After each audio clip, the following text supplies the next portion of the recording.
Endometriosis, what is it? It affects 1 in 10 women, can lead to chronic pain, can lead to infertility issues. Well, today we're going to learn more about it with Dr Monika Juneja, a gynaecologist from the Flinders Medical Centre who specialises in laparoscopic surgery and is going to tell us more about it today. Welcome to Aussie Med Ed. Good day and welcome to Aussie Med Ed, the Australian medical education podcast designed with a pragmatic approach to medical conditions by interviewing specialists in the medical field. I'm Gavin Nimon, an Orthopaedic Surgeon based in Adelaide, and I'm broadcasting from Ghana land. I'd like to remind you that this all podcast players is also available as a video version on YouTube.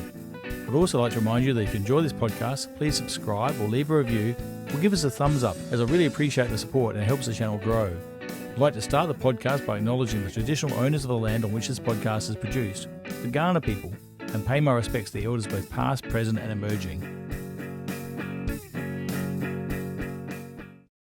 I'd like to remind you that all the information presented today is just one opinion and that there are numerous ways of treating all medical conditions.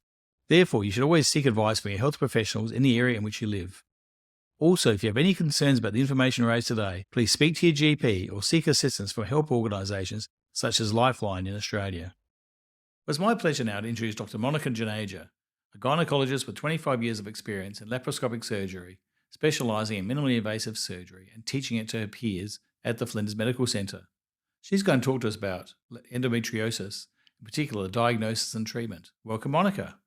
Thanks, Gavin, for having me here. It's my pleasure and privilege to be able to talk to this very common condition which affects so many women and girls across the world. I read actually the instances between 1 in 7 to 1 in 10 women. Is that correct? Yes, that's correct. The diagnosis is difficult, so probably the true incidence could be close to 1 in 7. Women of reproductive age group, that's between puberty to before they hit menopause. Right. And after menopause, isn't an issue after that, or it's more? Generally not, because the estrogen production goes down, so that causes endometriosis to become dormant and disappear, unless it has led to a fair bit of scarring inside or some old endometrioma hidden in the ovary.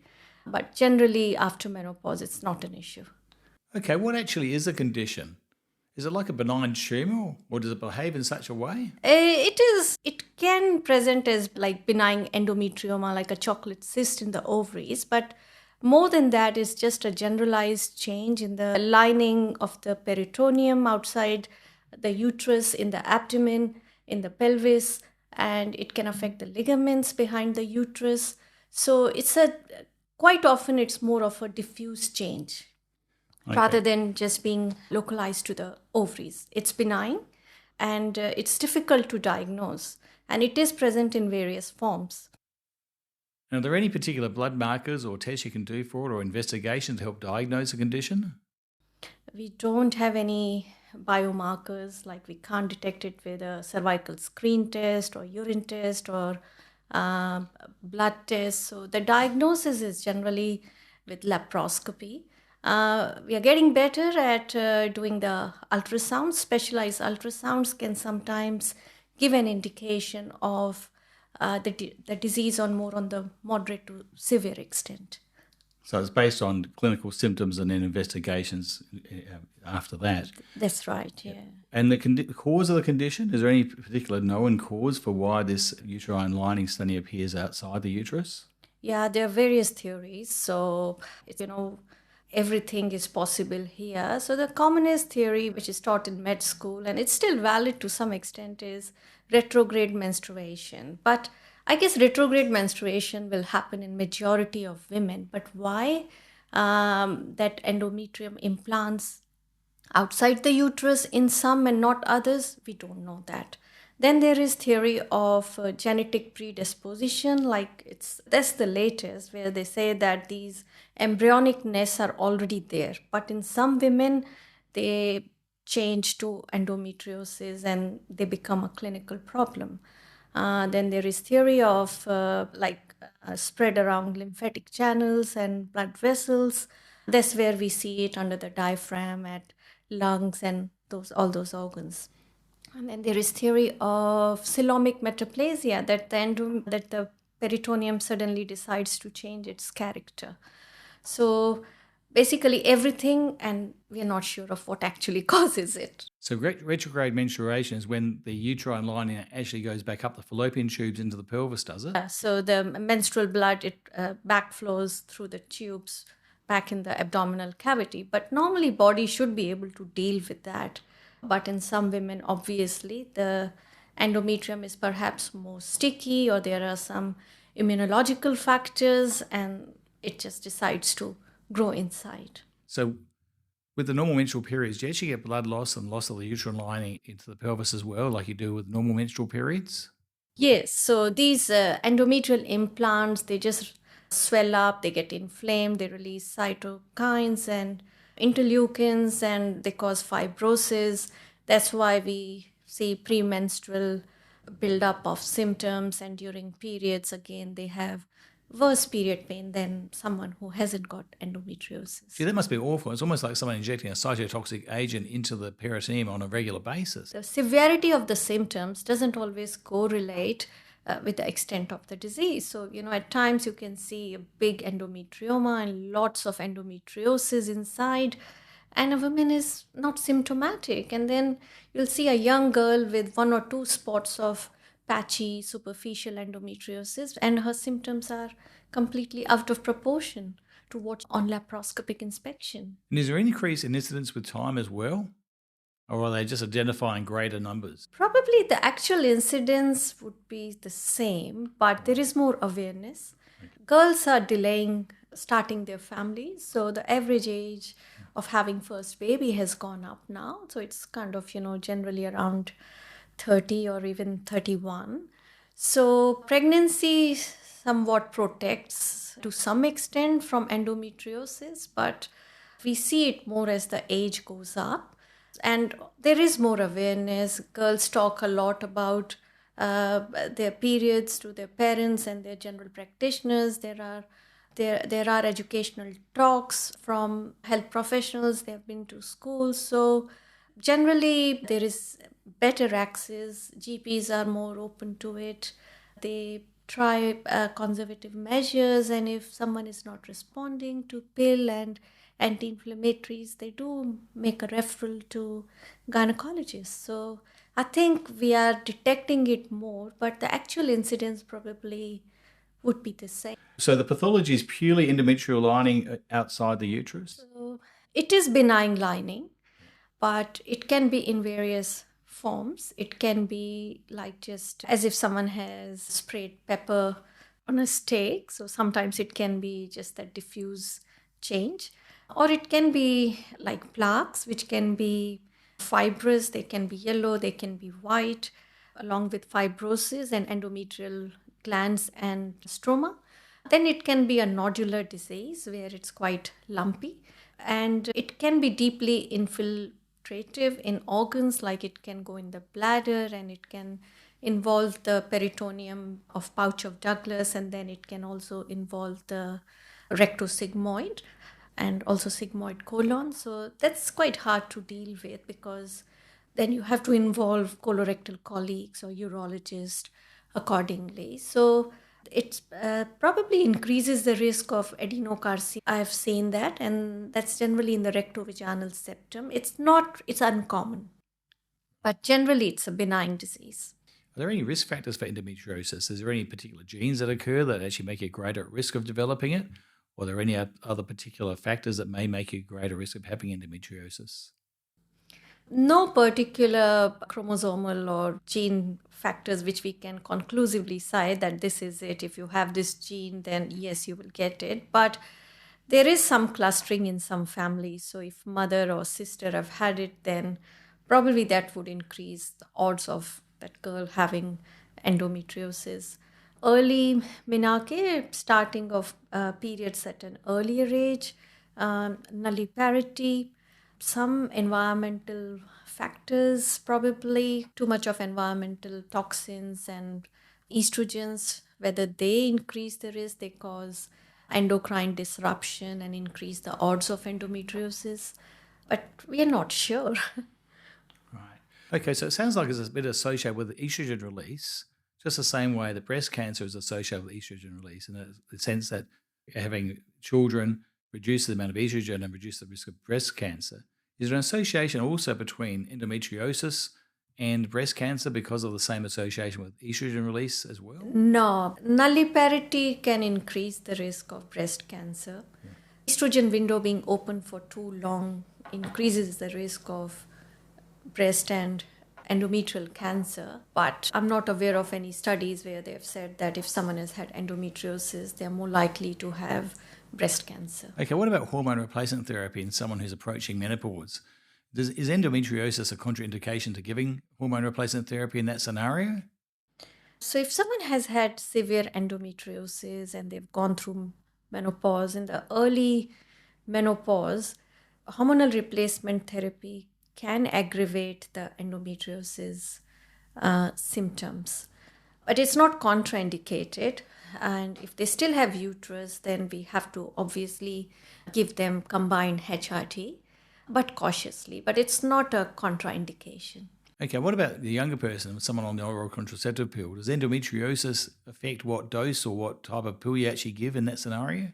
Contraceptive pill where it can help with mild to minimal disease, and we can do a regime of continuous OCP suppression where girls can skip the sugar pills and just take the active pills together. So that way they can avoid periods and the related discomfort. So it's called as pseudo pregnancy regime. So you're just producing an environment inside where they're not having a period. So that can help. It's a medical management of endometriosis, and that can be successful, I'll say 30 to 40% of girls, yes. Okay, how else would someone present with endometriosis? What other symptoms present to you and make you aware that endometriosis may be a cause or a condition that's occurring? So it can present with having terrible periods, as you have said. It can also present as a girl saying that my periods were not so bad, and now in the last few years they have worsened. I used to be able to cope with my periods, and now they're really affecting my life. I get uncomfortable several days actually before my period is starting, and the pain radiates to back, knees, and it affects me, it affects my mood. Also, they can have painful intercourse, deep dyspareunia. They can have trouble on holding urine, they can have bladder sensitization. In severe cases of endometriosis, especially with involvement of pouch of Douglas, they can have painful defecation. And if they have endometriotic implants which are close to the bowel or intraluminal, then they can also have cyclical rectal bleeding. It can affect the mood and low energy levels and not coping with general work, missing school, fainting. There is 30% overlap probably with irritable bowel syndrome. So they can say that they get quite distended and uncomfortable and bloating. We see that a lot as well. And the diagnosis is harder. And natural periods also are not pleasant. So our job is to work out whether it is just painful periods or actually whether it's something pathological going on with that person. Right. So you obviously got these symptoms that makes you think that it may be endometriosis. Yes. What's the next step? How do we go down the path of diagnosis and then also staging the condition as well? Yes. What staging options do you have? If I can add to your previous question, we'll also find endometriosis in about 30 to 40% of couples who are coming to us with infertility.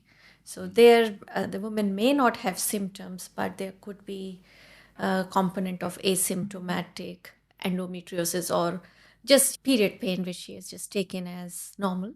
We also see non-menstrual pain in severe cases. So in terms of diagnosis, careful history taking, looking at what has been tried, and then getting a pelvic ultrasound. So pelvic ultrasound can be completely normal, but that woman can still have extensive endometriosis. But that's just to make sure that the anatomy is normal. There is no big endometrioma in the ovary, or there's no fibroid or adenomyosis. And adenomyosis is like a cousin of endometriosis, where the endometrium is inside the myometrium and the muscle fibers of the uterus, and it is a diffuse change. Yeah.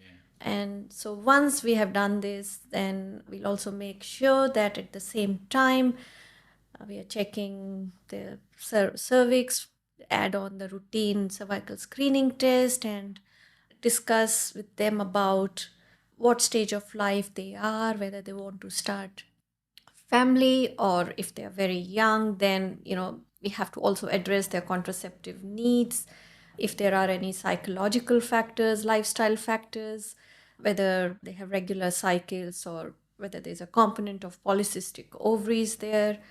And then generally for diagnosis, we have to do a laparoscopy, which is under general anesthesia. It's a hospital procedure. Laparoscopy is extremely common, but 1 in 750 cases anywhere in the world, any surgeon doing laparoscopy, there can be complications. So I'll present to them that this is what I think we need to get a diagnosis.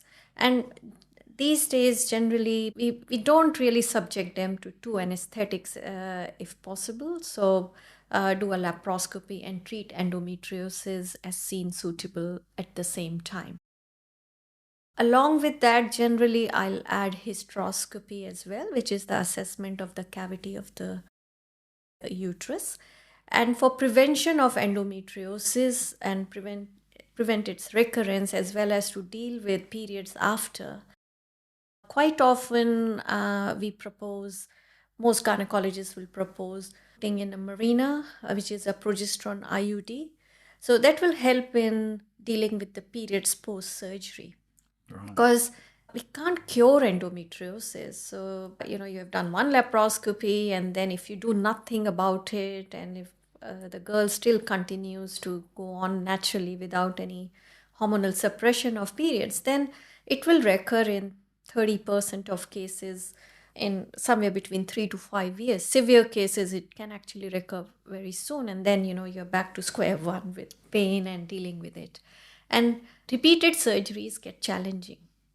Yeah. So endometriosis is always in tricky locations, and it is not in convenient locations. So I always tell the girls that, it's not like cherry picking that I go and just pick it up and come out. So it can be in quite vascular locations. It can be in the ovarian fossa. It can be on the peritoneum overlying the ureter. It can be close to the rectum and sigmoid in the pararectal region. So we don't want to go there again and again if possible. And so if they are not quite ready to start family, then probably at the same time, we consider the option of putting in a Mirena. If they say that, maybe, I'll have endometriosis surgery done, and then, maybe in a year or two, probably I'll start family. So in that case, we can skip the long-acting progesterone IUD and consider other short-acting measures. But I'll normally not do a MRI in every case, but if there is suspicion of deeply infiltrative endometriosis, then I'll get an MRI just to see the extent, and also to make arrangements and liaise with my colorectal colleagues in case we have to excise endometriosis from the bowel. So in that case, we'll need their help, yeah. A few questions come to mind in what you're saying there. The first one is the pelvic ultrasound. Is that a transvaginal pelvic ultrasound that's required, or is it done just through the abdominal wall? Yeah. So transvaginal is far superior to diagnose endometriosis or adnexal pathology. But if they've never been sexually active, then we obviously say, okay, transabdominal, which is fine. But, if you're heading towards laparoscopy, I don't worry too much about transvaginal. If someone is very shy and very young, I won't push for a transvaginal in that case. But generally speaking, it's transvaginal. The endometriosis specific ultrasound actually goes a step forward, so they need a little bit of bowel prep also. Right. And only specialized centers can do that. The routine ultrasound is not endometriosis specific. So in the specialized ultrasound, they can measure the thickness or change in appearance of the uterosacral ligaments, the mobility of the ovaries, the adherence of colon to the back of the uterus. It's not 100% specific, but it has certainly helped us. And recently I did a case, so they were spot on. And that girl had endometriosis in the uterosacral ligaments. So that was impressive. So Right, so it's getting better, the investigation. it is getting better, yeah. When you do a formal excision, is that actually done as a ablation using diathermy or other devices, or you actually excise the actual deposits? So it can be either ablation or excision. Ablation is really suitable only when it is a superficial disease. Generally speaking, if it is anything nodular or significant, if we ablate it, the thermal spread will happen to the underlying structure. Right. So that's not advisable. Right. So it's more. So in that case, I'll say more often it is excision. But if it is in a tricky location, like I had one spot recently on external iliac vessel, very close to it. So, and it was superficial, so I just retracted it and did it.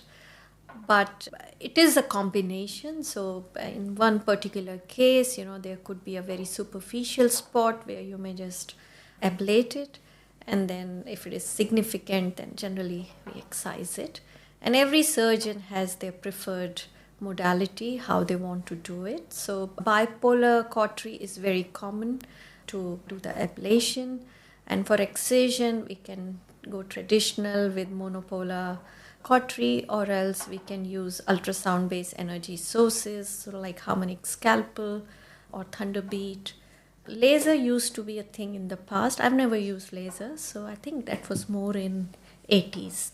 Right. So also at the time of surgery we have to take care that we are checking the tubes and swing the camera around and check the appendix, upper abdomen, adhesions. And also with surgery, if we've done a significant excision of endometriosis, we don't want the ovaries to go and stick to those raw areas. So quite often in severe cases, I'll do ovariopexy, where I can tie the ovaries to the round ligament with an absorbable suture, Right. and put a adhesion barrier on the raw areas, so that at least the ovaries, they don't go and stick to and become a cause of pain down the track. Brilliant, very clever. What about I can imagine with these tight spaces, the robotic surgery might have a place. Does it have a role in this sort of area? So, yes, robotic surgery is great for severe cases. You don't need it for every case. And the vision will be much better. It will be less tiring for the surgeon. I haven't taken it on because it wasn't there when I first started doing it. And now I'm comfortable with what I'm doing. But few of my colleagues in Gold Coast and Brisbane who are using robot, they have commented that actually they have found that robotics really helped them with severe end of disease. More so, rather than doing robotic hysterectomy, they said it was much easier, more productive to use a robot for endometriosis case. You can't really stage it prior to a laparoscopy. Unless on ultrasound you are seeing two big endometriomas, we call it as kissing ovaries. You can get indication of the ovaries are stuck to each other. They're big, they're stuck to back of the uterus, and on ultrasound they can say it's fixed retroversion, uterus is not moving, and it's really pathologically retroverted, which is it's pointing backwards.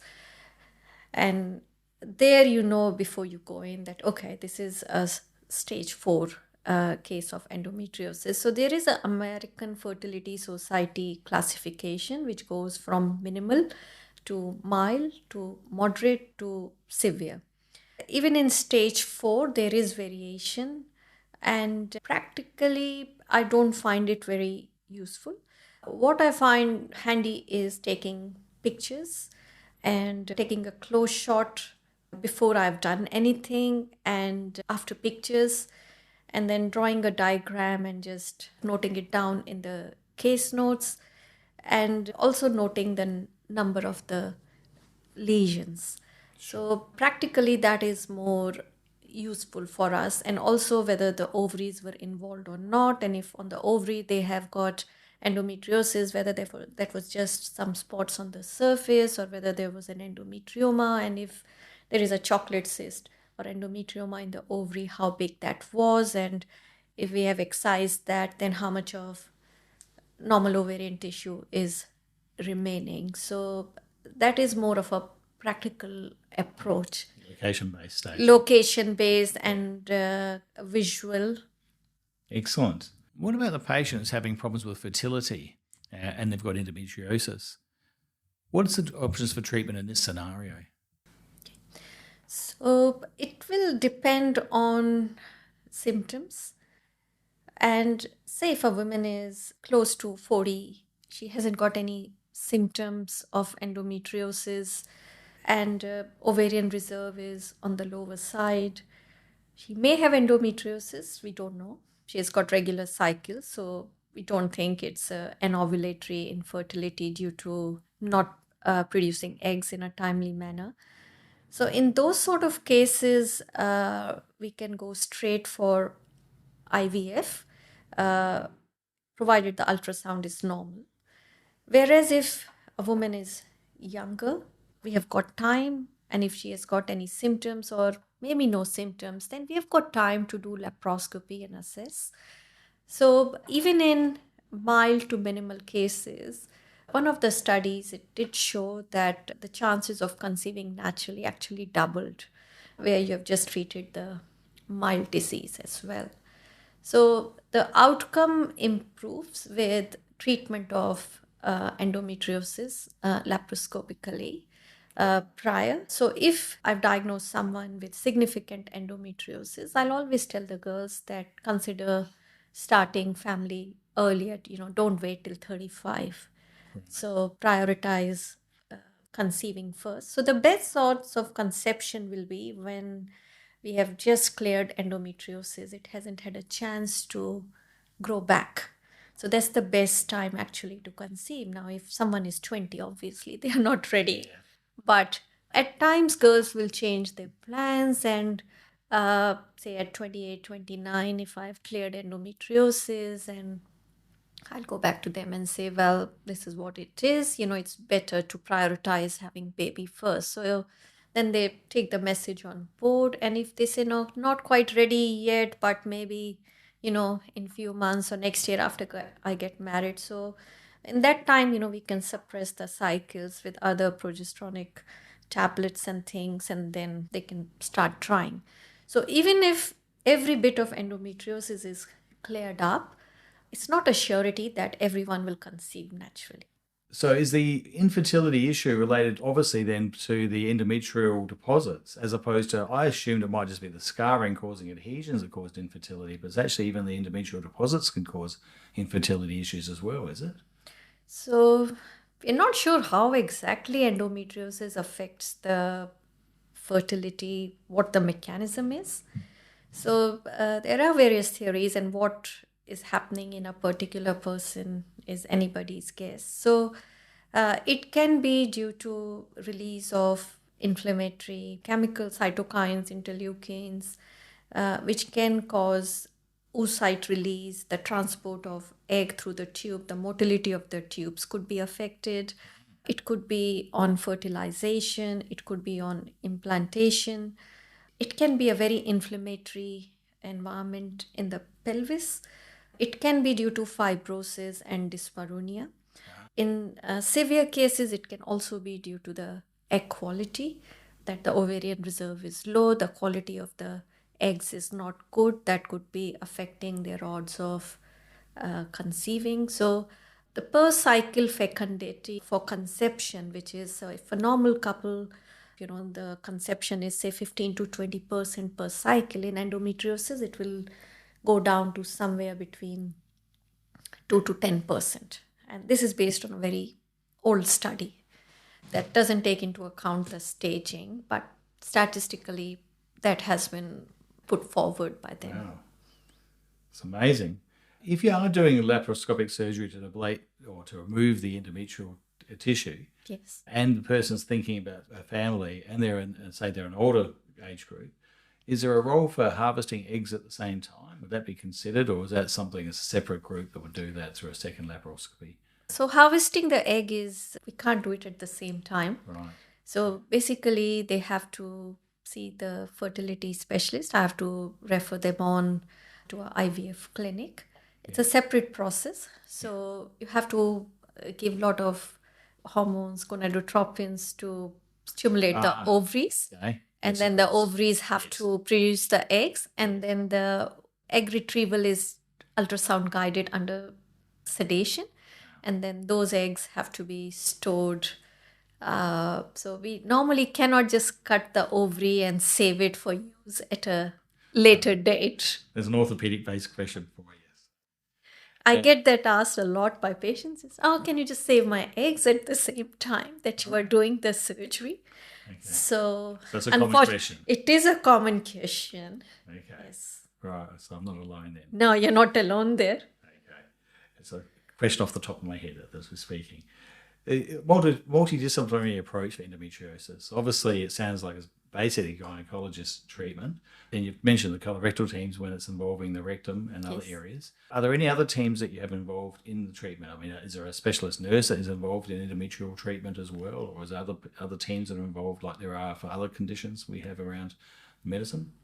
So in terms of specialities, I involve urologists. Fortunately, not very often. If there is hydronephrosis or suspicion of bladder involvement, then yes, we involve the urologist. But quite common involving gastroenterologist, especially if they have got bowel symptoms or upper abdominal discomfort or unresolved pain. So we have cleared endometriosis and they still have bloating and GI disturbance, then I'll get a gastroenterology colleague to have a look into other factors. Also a psychologist. Quite often, you have treated the endometriosis, but about 20% can still have persistent pain. So psychologist for support and coping mechanisms. Physiotherapist, so pelvic floor physio for vaginismus and pelvic floor dysfunction, where they can have overactive pelvic floor muscles, so that can cause dyspareunia and ongoing pain. Pain specialist, where you have done surgery, you have suppressed the cycles, but they've still got pain, so they're involving the chronic pain team is quite common. And having a good support from the GP is, of course, very important. So someone who is sympathetic and can be the anchor point to coordinate the care as well. Brilliant. There's a huge team involved. There's a lot more than I expected, and it's great to hear it. It's an amazing condition, and I'm still so surprised I don't know more about it. Obviously, I'm an orthopaedic surgeon, so I understand that, but it should be more in the media, and I think it is coming out more in the media. Where do you think the advances are in the future? Where do you think things are heading for this condition? Can you see light at the end of the tunnel, or is it still far away at this stage? I think we'll have better imaging modalities. So the ultrasound diagnosis will continue to improve. There is funding now for MRI, so it is rebatable if we are suspecting severe endometriosis. Also, I think with time, we'll see a better non-invasive biomarker, hopefully, which will reduce the need for operative laparoscopy, which is obviously invasive. Also, new oral medications. So I think there are phase 3 trials, and we are close to having GnRH antagonist, which is available orally in combination with estrogen and progesterone. That might improve the outcome, and it can also hopefully reduce the size of fibroids. And I think for prevention of pain, newer IUD, where a non-steroidal can be added to the progesterone in the IUD itself to help with chronic pain. The IUDs which have got a different hormone and combination of medications to help to deal with the problem long term, and perhaps better pain control measures. At this stage, that's what I can think of. That's brilliant. There's a lot of better things on the horizon, which is good news for the future. So there's actually light at the end of the tunnel. 1 in 7 or 1 in 10 is a huge number, and it's a really important topic to hear about it. I'm really pleased you're able to come along and give us some more information about this topic. So I'd like to thank you very much for your time, and really appreciate the advice and the information you've given us today. Thank you very much, Michael. Thanks a lot for having me here. It was my pleasure to be here. Excellent. Thank you very much. Thank you very much for listening to our podcast today. I'd like to remind you that the information provided is just general advice and may vary depending on the region which you are practicing or being treated. If you have any concerns or questions about what we've discussed, you should seek advice from your general practitioner. I'd like to thank you very much for listening to our podcast, and please subscribe to the podcast for the next episode. Until then, please stay safe.